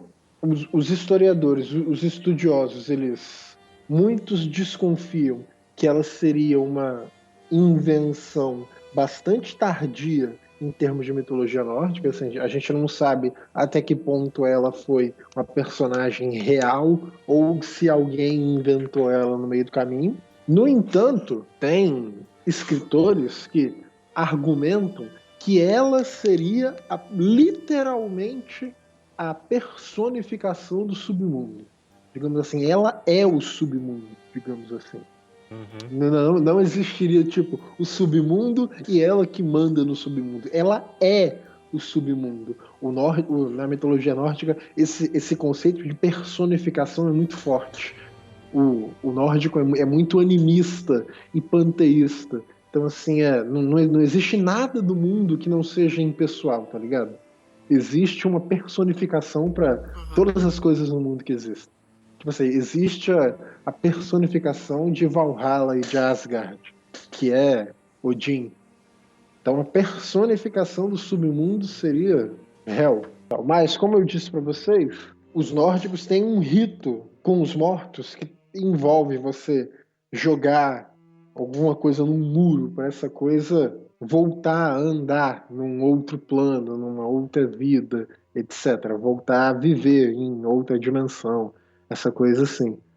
E isso acontece aqui em Soul of Gold. É muito engraçado porque a gente tem isso registrado num livro. Um árabe registra um ritual que os nórdicos fazem para os mortos. Ele fica horrorizado com o que ele vê, porque, tipo assim, a diferença cultural é gigantesca, né? Por que estão jogando o corpo desse cara morto na parede? Assim, eu não tô entendendo nada, tá ligado? Mas eles estão fazendo isso pra pessoa morrer aqui, mas seguir viva na próxima, tá ligado? E essa é a Hela que... É Hela ou Hel só que diz? Hel. Hel, só Hel.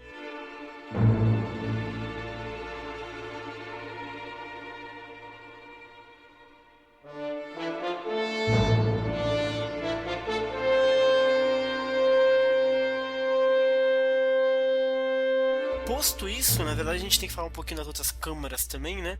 Porque o que acontece, na verdade, o Mu chega na câmara de Svartalfheim, lá, a câmara do conhecimento. Na verdade, não é exatamente a câmara do conhecimento, tá, gente? Svartalfheim seria a câmara dos anões e dos elfos negros. Isso, mas em Soul of Gold eles botaram conhecimento. Mas não tá preciso. Liberdade poética. Na verdade, eles devem ter associado assim, porque os caras que habitam essa câmara são todos ferreiros, dominam segredos e tal.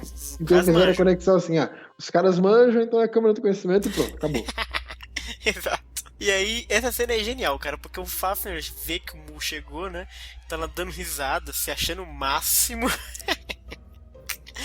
O Mu chega barbarizando, né, cara? O Mu já chega, mano, já dá um empurrão psíquico nele, dá uma porrada de cara e ele não quer saber de papinho, uma coisa engraçada sobre o Mu, uma coisa engraçada sobre o Mu, pelo menos da forma, sempre como eu vejo o Mu sempre apareceu pra mim como um cavaleiro de ouro muito, muito forte. Acho que pra todo mundo o Mu aparece assim. E até hoje, eu nunca vi o Mu exatamente sendo testado, tá ligado? Aparecia assim, aquela luta pra testar o potencial do Mu até o fim, tá ligado? Nenhuma luta fez isso até agora com o Mu. O Mu chegou aqui agora e tô fudendo pra você, meu irmão. Exato. É muito genial, cara. Fica quieto aí na tua. Eu não quero saber de papinho, senão o pau vai quebrar. Não, e é genial, porque ele dá o primeiro golpe, aí o cara se levanta, ele começa a se apresentar e antes de terminar toma outra. Tô vendo que minhas palavras não adiantam com você, né? Então eu vou ser europeia, tá? Não estou disposta. Com licença. Mas é muito bom isso do Mu, cara, porque é um clichê tão engraçado de Sensei, esse negócio do cara ficar falando e o cara não ataca, tá ligado? E agora acontece justamente o contrário, tipo, ele começa a falar, não, que eu sou aqui, o Svaltar, e toma porradão logo, e o Mu, eu já disse que eu não vim aqui conversar, cara. É porrada, velho. Esse foi um dos pontos altos do episódio. Exato. Primeiro, pra mim, foi a Hilda. Eu achei bem legal a aparição dela e ela já deixou bem claro que o Andrés é um babacão. Depois o Aioros, né? Claro, que a gente tava esperando pra ver. E esperando pra ver também o potencial do Andrés, né? Que acho que depois desse episódio ficou mais do que claro que ele até tem um poder bem efetivo, assim, em termos de luta física e tal, mas o poder maior dele é o da manipulação mesmo, né? E o terceiro ponto foi esse, assim, do Mu, que eu achei muito legal, né? Que eu já tinha comentado antes dele. Já passou da fase de conversar. Isso aí já era. E bem como vocês falaram antes, ele deu pra ver que ele ficou bem abalado, assim, com as mortes, né? Que ocorreram até então. Eu achei bem bacana os petelecos que ele deu no Fafnir, assim, até porque o cara é chato pra dedéu, né? Sim, ele fala demais, velho. Eu vou dizer pra vocês, cara, eu vou morrer de rir, vou achar mó barato se o Mu destruir o Fafnir sem o menor trabalho. Aliás, quem que não vai, né? Porque, porra, você acha que o Hércules vai dar algum suor pro Aldebaran, cara? Seria muita forçação de barra mesmo com Safira, com o que quiser, velho. Ele deve dar algum trabalho, porque agora ele tem a Safira, né? Então. Mesmo assim.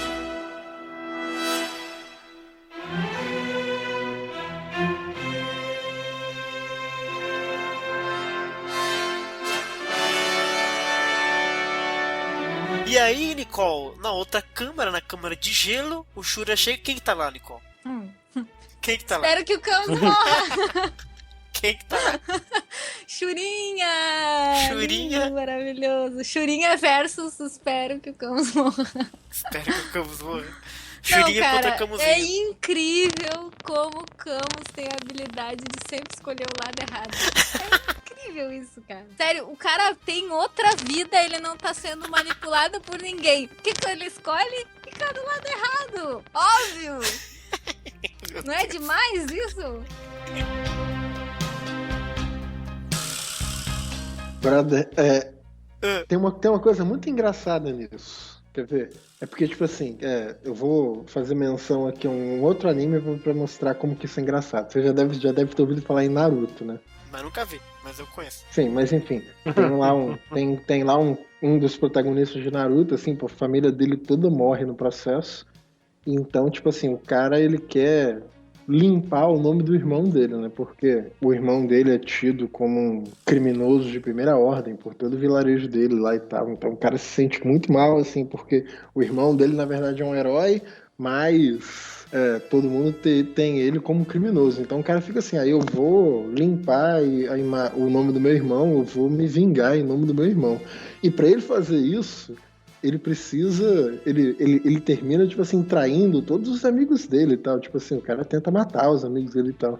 Aí, pô, eu sempre achei isso mó, e assim, porra, é personagem escroto, né, pô, deve ter formas mais racionais pra você fazer isso, né, pra você limpar o nome do irmão e tal. Aí eu fui falar isso com um amigo japonês meu, tipo assim, pô, esse personagem é mó sacana, é mó escroto, né, pô. Ele falou assim, você tá falando isso porque você não é japonês, cara. Eu falei assim, como assim, cara? Me explica esse negócio, por favor.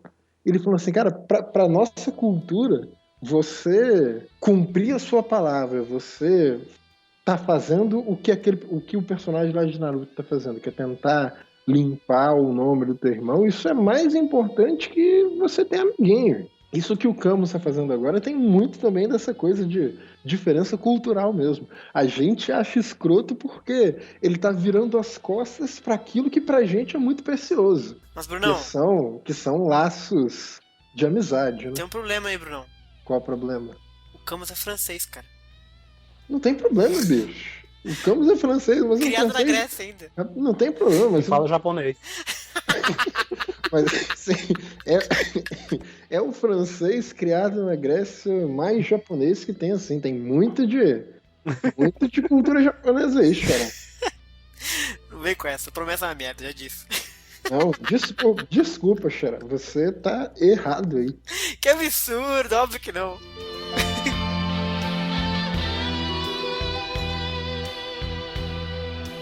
E tem outro problema nisso aí, tá? O Shura chegou ali, vai lutar com o Camus, tá ok, tudo bem, já foda-se, o Camus tá louco da vida. Se bem que no próximo episódio acho que as coisas vão mudar. Mas, tipo, há um dia atrás, eles estavam lutando juntos. Contra, né, como espectros. É muito louco isso, você pensar nisso. Que o Camus, ele é muito cabeça oca. Tipo, ele tá nem aí, velho. Ele Eles não estavam guarda mortos, laços. eles estavam mortos, a deusa deles estava emergencialmente precisando de ajuda. Continua precisando, só pra lembrar. Não, a gente não sabe. Não, continua precisando. Não, a gente não sabe. Como que não sabe? Continua A gente precisando. não sabe quem. A gente não os caras presos lá em Asgard não tem como saber como que tá a luta lá contra o Hades. Não, tem o grande O que eclipse. eles E aí? vão fazer? Tá, mas e daí? O que eles vão fazer? Não pode. Fazer ou não fazer, tudo bem, mas que ele sabe que tá dando merda, ele sabe. Mas isso não vê o ponto também, não é a questão. Isso aí já é um outro problema também. Eu só tô querendo dizer o seguinte: existe muito mérito nisso que o Campos tá fazendo. Então, mas É sabe o que que é a isso? gente, assim, nós brasileiros ocidentais, pra gente a amizade é muito importante. Tão importante que quando a gente vê o Camus fazendo o que ele tá fazendo em nome de uma promessa que ele fez, a gente pensa assim, Camus, você é um bosta, cara. O problema não é fazer pela amizade, Só o que- problema é o personagem fazer isso. Entendeu? Não. Eu acho bonito também. Qualquer fazer outro isso pros personagem amigos. ele faria a mesma coisa, cara. Tudo bem, mas ele não combina. Sabe por quê? Porque é Combina, engraçado sim, isso, Brunão. muito. Olha só que legal. Porque, como eu disse, não faz nenhuma semana que ele tava lutando junto com o Shura, né? E morreria talvez pelo Shura se precisasse naquele momento. Uma semana depois, ele cagou, tá do outro lado. Ele é um personagem que não guarda laço, gente. Entendeu? Ele Cara, não guarda laço com eu o Shura. fico com essa impressão eu também. disse- Então por que discordo ele de você, guarda do cara. Surter? Entendeu? eu discordo de você, Xara, sabe? Porque É. tanto ele guarda laço, quando o Shura já vê assim, ó, vamos direto pra luta. O Shura não tá fazendo drama nenhum, tá ligado? Sim, não tá. O Shura sabe que o Camus é adulto, sabe que o Camus tá fazendo o que ele acha melhor pra ele. Então, ele nem sabe? hesita, ele. Então, mas tipo assim, isso é coisa que adulto faz, brother. Sim, mas essa é a questão. É difícil entender esse personagem que é um guarda-laço guardando o maior laço de todos os Guarda episódios. laço, brother. Ele não guarda. Ele tá Claro. nem aí que o Shura tá do lado dele, ele só vai lutar. Guarda, não. É o que você disse, ele é adulto, ele é maduro. Só que ao mesmo tempo que ele é maduro com o Shura, ele é uma criança com o outro rapaz lá, velho. Absurdo. Isso não Claro que não, Xará. isso não funciona pra Cara, mim. Xará, não cumprir com promessa que é coisa de pirralho. Meu questionamento é esse. Por que ele tá cumprindo com essa promessa agora? Porque o papo de ter uma vida nova, pra mim, não é suficiente. Quer dizer, tem o cara que acorda na vida nova e quer saber o que tá acontecendo. E tem o cara que não quer, entendeu? Então, pra mim, essa não é uma boa justificativa pra isso. Tipo assim, porque pra mim, a única explicação que tem pra isso é: eu vou fazer o que eu quero fazer e ponto final. Porque ele poderia fazer isso em outro momento. E cumprir a promessa em outro momento. Primeiro eu vou resolver outras coisas. Primeiro eu vou tentar descobrir por que eu revivi, o que eu tô fazendo aqui. E depois eu cumpro a promessa. Não é simplesmente assim, Sim, acordei sim. agora e vou... Nossa, vou cumprir minha promessa entendo agora. isso. Eu até entendo isso, mas aqui de novo eu preciso lembrar. Essa é a nossa percepção como brasileiros ocidentais. Pra eles, cumprir uma promessa é mais importante que tudo, tá ligado? Você não cumprir Tá, e a com a sua promessa palavra... que ele fez com Atena não é mais importante do que essa? Porque, bem ou Ah, mal, mas- ele foi revivido com a armadura de Atena. Com certeza, mas a gente vê que essa promessa é tão fraca pra alguns cavaleiros, né, nessa história toda. Pois é, justamente, mas se ele é um que já cara virou que a cabeça preza um promessas, pouco, né? tipo assim, porque aí só se a justificativa que tu me der é não, ele acha essa promessa mais importante do que a que ele fez pra divindade. porque, assim, aí é outro papo. Ele aparecer de espectro, ele fez aquilo por Atena, por um motivo. Então ele fez uma puta uma traição bizarra, mas tinha um motivo muito grande que Sim, era a deusa todos Atena. eles ali fizeram, Agora, entendeu? em Soul of Gold, ele mudou de lado, e aí devia Só ser que- algo tão forte quanto Atena, é o que você está dizendo, basicamente. E não é. Na verdade, Sim. é algo muito, muito fraco. Só que eu ainda Cara, como é que acho, você pode chamar eu, isso ai- de muito fraco, cara? eu Não. ainda acho que ele tá usando esse negócio da promessa como justificativa pra descobrir coisas do lado de lá. Então, mas é que do jeito que Eu ainda tá acho que é rolando a isso que vai parada, acontecer. e o próximo episódio, com tudo que aconteceu, eu acho que não. Eu acho que ele realmente, sei lá, acordou e vou viver aqui junto com o Surt, pegando ele e tal. Trocou Nossa. o Miro pelo surto, né, cara? Exato, ele trocou o casal. Acordou e querendo coisas novas. Acho que eu já entendi, então, qual que é a treta do Xará. Mexa, Xará tá tretado assim com o Camus porque ele chupava Camus e Miro, agora não pode mais chupar. Agora eu já entendi qual que é a tua, Xará. Vou ter que mudar todas as fanfics, né, cara? Ai, meu Deus. Mas enfim, chega de Camus, não aguento mais. O próximo episódio vai ser terrível. Eu só quero ver o próximo episódio de Xará aqui arrependido.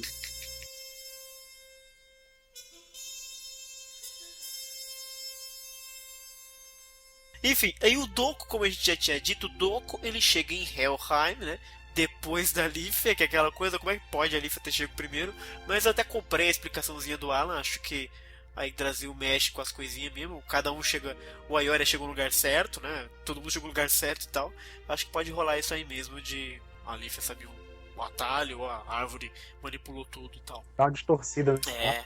E lá ele encontra alguém encapuzado, né, naquele sarcófago lá, da mesma forma como a Lífia estava encapuzado naquela memória que ela teve, e começa a aparecer vários guerreiros ali daquilo que parecia um cemitério, né, em volta. Assim, né? E todos os guerreiros, Xará, vale lembrar com aquelas marcas dos de Einherjar.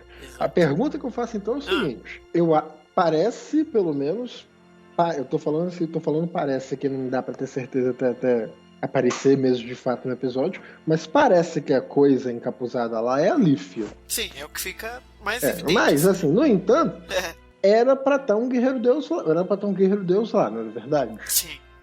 Como cada câmara tem que estar um guerreiro deus, era pra estar um guerreiro deus lá. Boa, Brunão. Que guerreiro deus tinha que estar lá? Boa, Bruno, você puxou uma muito boa. Porque vamos repassar e vamos ver quem se encaixaria melhor ali. Eu acho que é Utgarda. Seria o mais Olha aí, óbvio. que era o que eu tinha falado antes, mas não...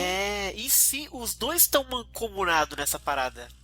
Eu acho que o gancho do próximo episódio, do episódio 8, vai ser justamente o que o Guerreiro Deus que deveria estar fazendo naquele lugar ali vai fazer, né? Vamos ver então onde cada guerreiro deus está. Excelente, Brunão. Ver quem não apareceu. Quer ver? Em Vanaheim. Freud. Vanaheim é o plano dos Vanir. Freyr é um Vanir, então é bastante normal que o Freud esteja lá. Você percebe que lá na estátua, tem uma estátua lá onde o Freud tá, uma espada. Espadona e tal.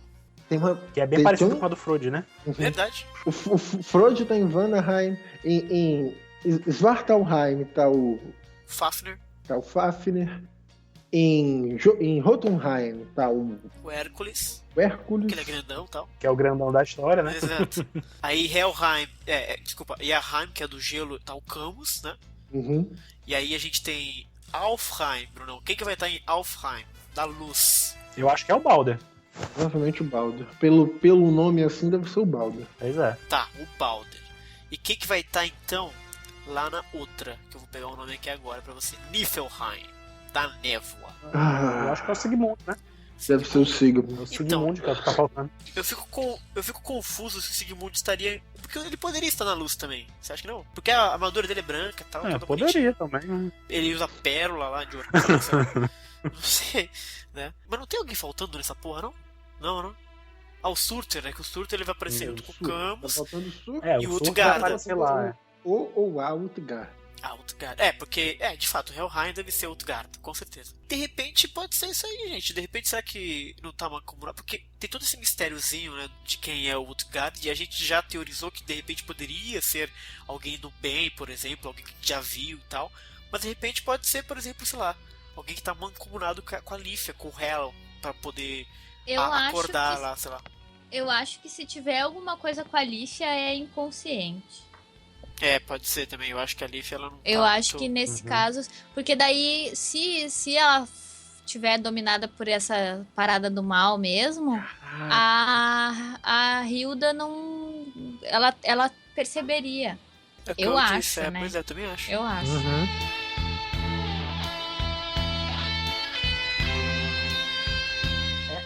Continuando com as especulações, né? Quem vocês, assim, além de especular quem vai estar em qual câmara, quem vai enfrentar quem ainda? Tem Saga, Shaka e Death Mask pra chegar. Como é que vai ser isso? Né? Digamos que um deles tem, de repente, ajudado o Aiolos, né? Esteja carregando o Aiolos, sei lá. Sobraria ainda 2 aí, sei lá, supostamente, né? Para as outras 2 câmaras que faltam, né? Eu acho que o Saga e o Shaka foram atrás do Aiolus. Eu desconfio, assim. O Máscara da Morte acho que vai direto pro pau mesmo. Vai direto lá pra árvore pra quebrar o pau. Quem que sobrou? Sobrou o que vai lutar assim, franco, vamos dizer assim, o Balder e o Sigmund. O Surtur já tá ali no esquema e o Utgarde a gente não sabe muito bem. Mas quem vai lutar francamente mesmo são esses dois, Sigmund e Balder. A gente já comentou antes que faria mais ou menos sentido o Shaka pegar o Balder. E o Sigmund já teve ali uma tretinha com o Saga. Então, teoricamente, encaixaria. A minha dúvida é quem que o Máscara da Morte vai bater nessa série? Vocês acham que ele vai lutar com alguém? Eu acho que pela raiva que ele tem do Andreas pelo que aconteceu com a Helena e com a Afrodite, acho que ele nem vai nem pra uma câmara, ele vai direto pro Andreas. Eu fiquei pensando nisso, cara. Se o Máscara matar o Andreas, vai ser tão genial isso. Vai ser uma mudança tão bizarra, porque você imagina que o Aiolus vai fazer. Eu fico imaginando ele encontrando o Aiolus, né? Eu fico imaginando ele encontrando o Aiolus, leva o Aiolus até a árvore, chega lá, ele vai direto com o Aiolus pro Andreas, e aí o Andreas pega os dois e a coleção logo.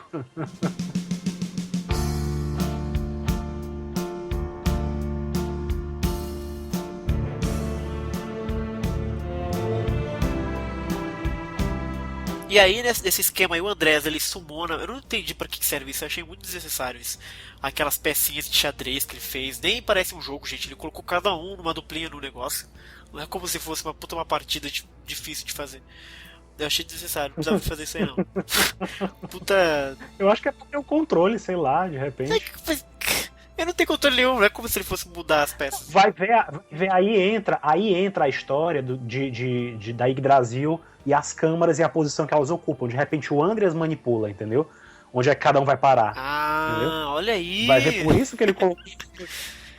Olha entendeu? O Alan, bom Alan, aí pode sim. Nota que ele pegou as peças e saiu colocando, de repente ele controlou, você vai ficar aqui, você vai. E aí o universo da árvore foi se moldando e a câmera foi aparecendo onde deveria aparecer, né? Explicou, tá aí. Eu não gostava e acabei gostando. Até porque o Andrés ele controla as raízes da Yggdrasil, então faz todo sentido mesmo. Exato. Bom, Alan, salvou o conceito.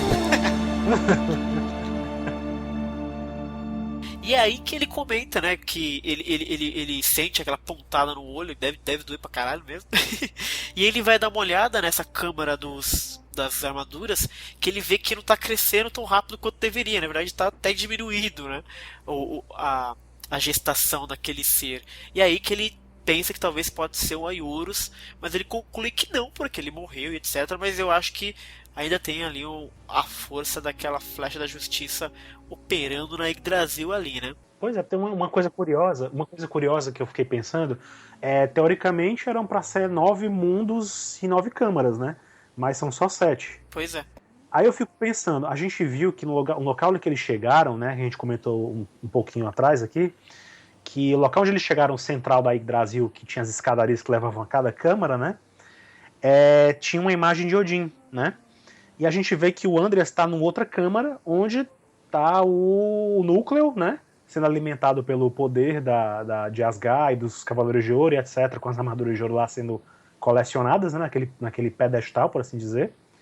E aí eu fico pensando que, de repente, aquele núcleo da Yggdrasil onde eles chegaram, aquele centro da Yggdrasil onde tem a imagem de Odin, uma estátua de Odin, de repente simboliza a própria Asgard, né? Que é o outro mundo, né? E onde o Andreas está, de repente, representa Midgard. E eu fico pensando que se for assim, talvez, quem sabe, né? De repente, e se o núcleo não for só um núcleo? E se ele for, de repente, um ovo? E qual é a criatura da mitologia nórdica que está conectada com o plano de Midgard? De repente, é aquela famosa serpente, né? Da terra, a Jormungand, né? Não lembro agora a pronúncia correta, acho que Jormungand. Pois de repente é ela, né? Que tá ali. De repente pode ser ela, né? Também ali. E aí tem essa simbologia, de repente, do recinto que o Andreas tá com o que tá ali crescendo e esse mal maior e tal. E é uma coisa que tem a ver com Ragnarok também, né? Com certeza. Totalmente a ver.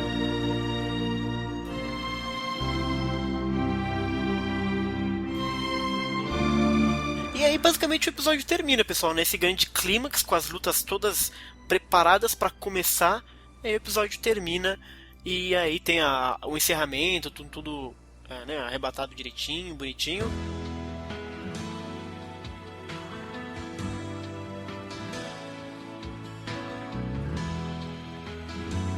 E aí eu queria fazer agora, a gente comentou no começo o que a gente achou e tal. Agora chega a nossa hora de dar as notas, meu povo. De 0 a 8 sentidos, Brunão. Explica um pouquinho o que você achou do episódio e qual que é a sua nota. Cara, ó, eu vou dar nota 4. Ó, caiu. Nesse episódio. Porque teve uma cena desse episódio que eu achei horrível, que chegou a dar raiva, assim, por causa de como ela tava desenhada. Uhum. São os 5 Cavaleiros de Ouro juntos, com um punho, os 5 encostando um punho no outro. Nossa. Como aquilo tá feio, meu Deus do céu. Sim, aquilo tá feio demais. Então, por causa daquilo, 4. 4 sendo muito bonzinho. Sendo muito bonzinho.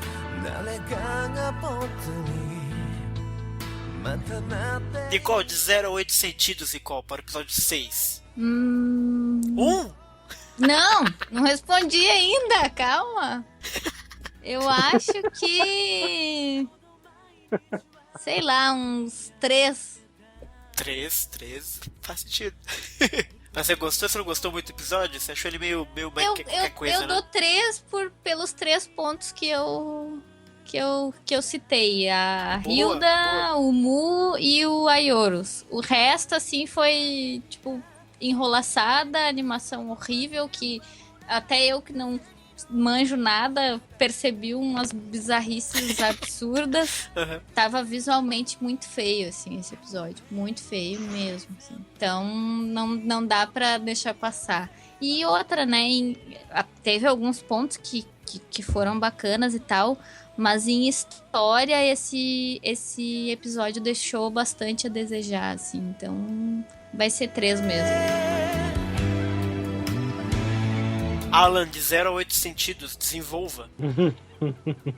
Não, eu acho que pra mim eu vou com o Brunão, pra mim também dá 4, assim, 4 pontos de 8, né?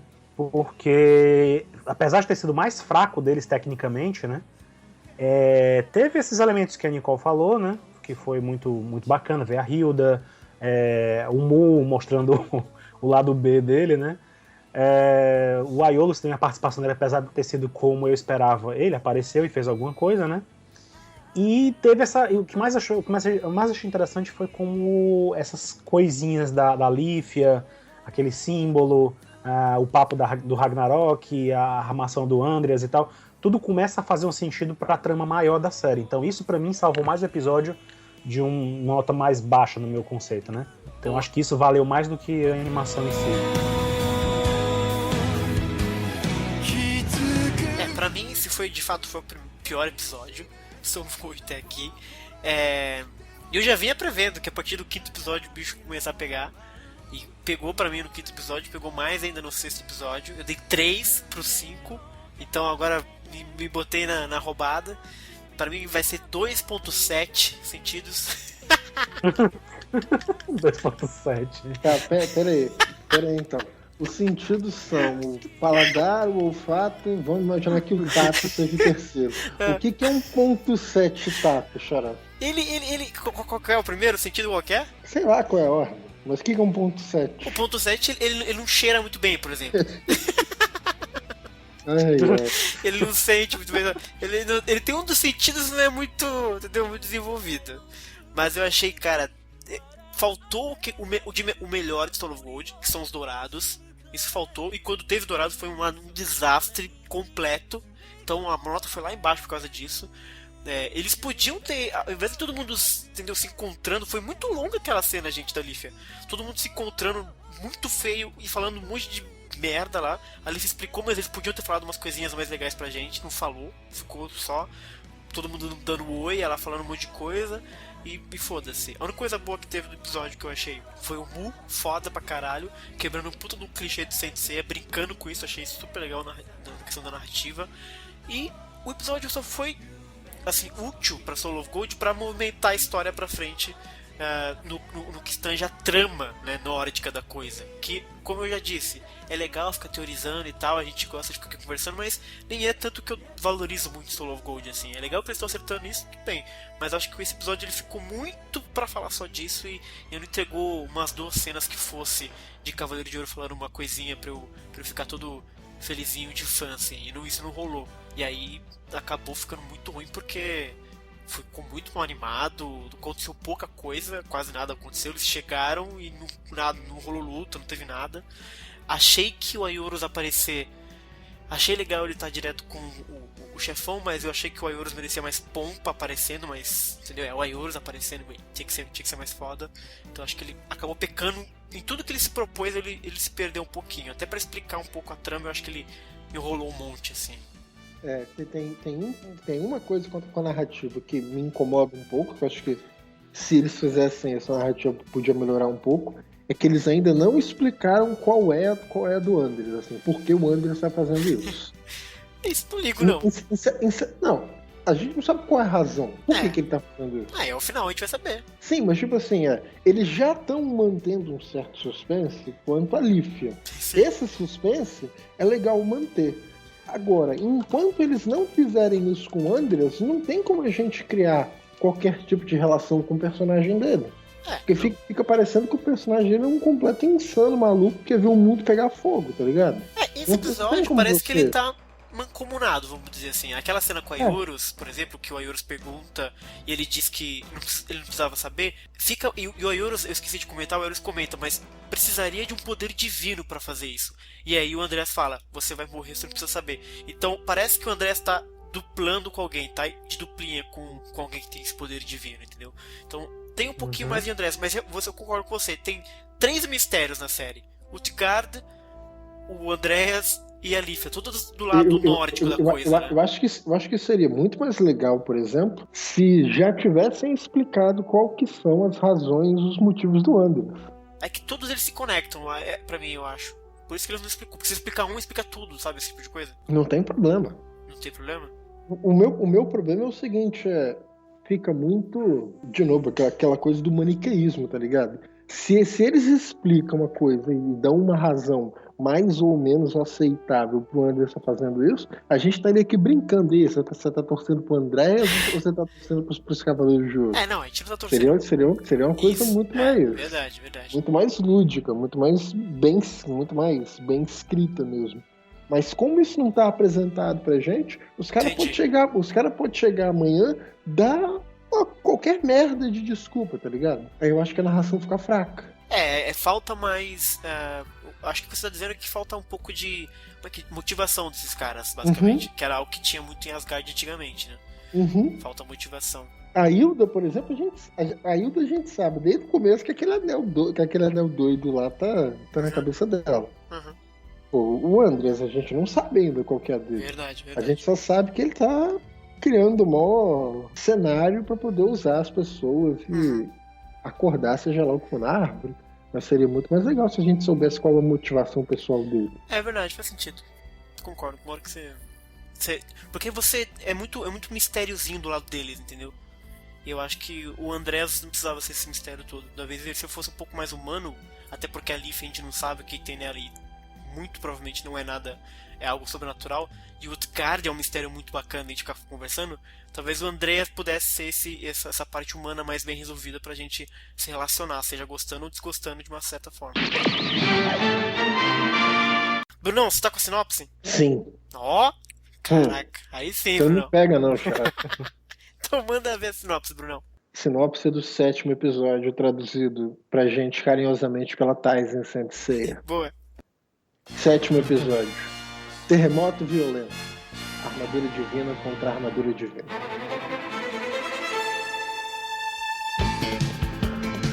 Finalmente começou o confronto direto entre os guerreiros deuses e os cavaleiros de ouro, tendo como palco os 7 recintos. Aldebaran de Touro enfrenta o guerreiro deus Hércules, que já lutou com ele antes. Hércules ganhou uma força brutal ao receber de Andreas a Safira de Odin, produzindo um poderoso ataque contra Aldebaran, que responde com um poder ainda maior por ter descoberto sua verdadeira força. Aí sim. Por outro lado, finalmente começa a batalha entre 2 cavaleiros de ouro, pronto. Shura e Camus, na Câmara de Gelo. Ambos não recuam e a batalha desenrola-se ao limite com a conversão das armaduras divinas. Ih, rapaz. Finalmente, depois de lutar contra Milo e Shura, Camus se dá conta de seus verdadeiros sentimentos pelo guerreiro deus Surtur que era seu amigo. Esquisito. Curioso observar só explicando uma coisa que, quando eu fui traduzir essa sinopse, aparece muito a palavra finalmente. Esse episódio vai ser um dos muito finalmente. Meu Deus. Eu achei tão assim, mas eu não tinha como substituir. Eu deixei, mas... Impressionante como essa sinopse mesmo aparece a palavra finalmente muitas vezes. Que engraçado. E com só um ponto assim da tradução. Uma coisa curiosa que eu percebi é que no final do texto, o verbo ser ali apareceu no passado, né? Era seu amigo. Uhum. Não é mais, né? Então... tem uma coisa assim, são três pontos, né, por assim dizer, nessa sinopse. Primeiro que ele destaca o cenário geral, né? Da batalha entre o Aldebaran e o Heracles, que o pessoal chama de Hércules, mas enfim. E é um ponto que a gente já falou aqui, né? Que acho que vai ser a luta mais rápida, eu acho, por assim dizer, pelo jeito que eles falam. Acho que vai ser. No episódio mesmo vai terminar a coisa ao mesmo tempo que acontece a luta do Camus com o Shura, né? Sim. E assim, essa verdadeira força do Aldebaran, eu creio que é ele despertando a armadura divina dele, né? E, enquanto isso, né, a gente vê o segundo ponto da sinopse principal, que é esse combate entre o Shura e o Camus, né? Que é o que dá que nome, é né, uma pra coisa que eles vão realmente levar ao limite, nenhum dos dois vai arredar pé, e aí vai chegar um ponto que eles vão despertar a armadura divina, que é o título do episódio, né? Armadura divina contra a armadura divina. Então, né? é bizarro isso, né? E o terceiro ponto é justamente esse, é a parte em que o Surt vai aparecer, né? E aí vai ser colocado em perspectiva, a sinopse deixa isso bem claro, né? Finalmente, depois de lutar contra Milo e Shura, Camus se dá conta de seus verdadeiros sentimentos pelo guerreiro deus Surt, né? Que era seu amigo. Ou seja, eu acho que ele vai começar a colocar em perspectiva tudo que ele tem feito. Essa questão do Shura, da questão do que ele fez com Milo, né? E, enfim, eu acho que tudo isso vai ser colocado em perspectiva aí nesse ponto. Que e eu fico pensando que não sei, mas no episódio você vê na cena lá da prévia, né? Você vê, como eu mencionei antes, tem uma parte que aparece o Camus ainda de pé, o Shura caído e o Surt aparece e o cenário muda completamente, né? Então, assim, eu acho, na minha concepção, eu tô achando que o Shura deve cair, né? Apesar dos dois estarem com a armadura divina, no final das contas, o Shura deve cair, né? E aí, de repente, o Camus deve ver com seus próprios olhos o que acontece com quem é derrotado, né? Assim, com quem cai. Aí sabe ele deve ver o Camus e o Shura vão lutar até o final, vão despertar a armadura divina, e o Surter vai dar um golpe por trás no Shura, de babaca. Pode ser. E aí o Camus vai sacar que ele é um cuzão, e aí vai lutar contra ele, sabe? Não, aí eu acho que o Surt deve dizer que aquele é o objetivo deles, né? E que o Shura vai servir ao propósito do Andreas, sei lá qual for. E aí é que as coisas mudam de figura e o Camus não deve ter mais força pra lutar contra o Surt, deve também cair ali, né? Ou então um ataque meio suicida e os dois se detonam ali na hora. É a cara né, do Camus morrer com o Surter, né, cara? Pois é, pode ser. Aí já pode ser isso que acontece, promessa, né? Já faz tudo errado. Puta que pariu. Eu acho que no final das contas a gente deve ver o Camus e o Shura sendo levados lá, né? Talvez o Aldebaran também, se ele se... Não mata o Aldebaran, porra, não fode. Se o Aldebaran for como a gente tá falando aqui, se a gente for no sentido de que a ideia é que o Andreas complete a coleção dele, acho que o destino do Aldebaran é lutar e os dois caírem juntos, né? De repente o Heracles e o Aldebaran, né? Porque vai ter gente caindo e morrendo, vai ser difícil. Pois é. Ai, mas o que eu acho interessante é que eu acho que tudo isso está sendo colocado para tirar a atenção da gente, porque eu acho que de repente vai ter mais alguma coisa surpresa nesse episódio aí. Até a Lífia, né, cara? E tem que ver também que ao mesmo tempo deve estar tendo a luta do Aiolia com o Frode, né? Cara, essa ninguém liga. Nem o Aiolia tá ligando pra essa luta. E deve haver também um confronto, e deve ver alguma coisa. O que me interessa mais saber é o que vai acontecer com o Doku e a figura que tá lá enfrentando ele, exato. né? O encapuzado misterioso. Eu fico imaginando que é nessa hora que deve aparecer o Utgard, né? E aí deve a gente saber o que vai acontecer, afinal das contas, o que tá rolando ali, né? Então, o próximo episódio eu tenho esperança de que ele vai ser bem legal, porque vai ter muita pancadaria, vai ter Cavaleiro de Ouro contra Cavaleiro de Ouro, vai ter Camus com crise de consciência, então pode ser muito bom, pode ser uma merda gigantesca. Não estou preparado para nenhuma das duas. Tem a coisa da Leaf, então o próximo episódio de repente vai redimir aí os últimos dois. Aliás, esse Blu-ray do 5 e 6, o 5 e 6 vem no mesmo Blu-ray, Alan? Sim, o primeiro Blu-ray é o episódio 1, 2 e 3. Não, é o episódio 1, 2 e 3 no primeiro. E no segundo é o 4 e o 5, na verdade. Ah, entendi. O 6 vem junto com o 7. Então o 7 é o episódio bom do box. Talvez.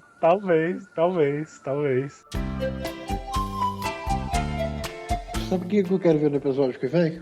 O que diabos, pra onde estão indo, o que planejam Shaka e Saga. Quero saber deles. Shaka, Saga e Ayurus.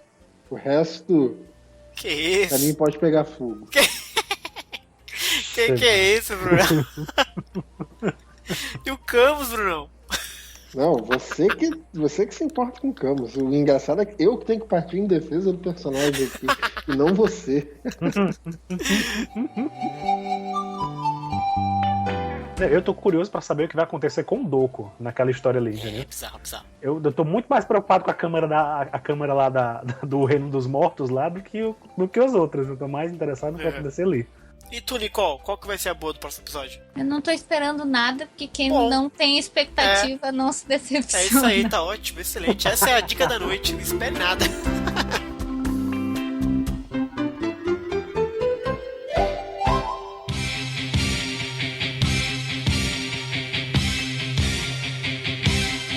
No céu uma constelação escolherá um vencedor, brilhando não se...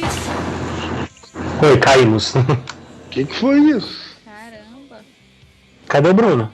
Eu tô aqui. Tô aqui, desculpa. Eu que apertei o botão errado. Não perdeu a gravação nessa... Não, gravou tudo direitinho. Eu que apertei o botão errado, que foi mal. Peraí, deixa tá. eu só ver, tá gravando. Tá gravando. Vai, Nicole, mete bronca. Repete, Nicole. Dizia eu. Ridículo. Me lembrar que essa luz me guiará como um sonho. Ai, meu coração, guardo esse céu azul que eternamente brilha.